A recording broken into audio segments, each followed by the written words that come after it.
When you think about Australia, you think about Sydney and Melbourne, but Canberra is a true hidden gem. And I chose to study at ANU because it is the #1 ranked university in the country. My name is Ankur Sharma, and I started my journey in Canberra in 2014 to study engineering. Welcome to my ANU life. The ANU campus is an amazing place. It's clean, friendly, safe, and there's always something happening. One of the key reasons I wanted to move abroad for my education was I wanted to explore other cultures, other countries.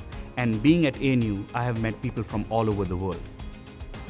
I really enjoy cooking, and there are a lot of Indian grocery stores and restaurants where I can get all my supplies.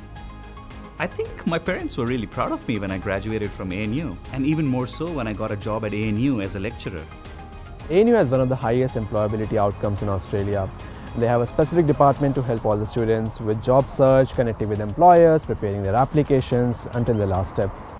I think university education gives you life skills.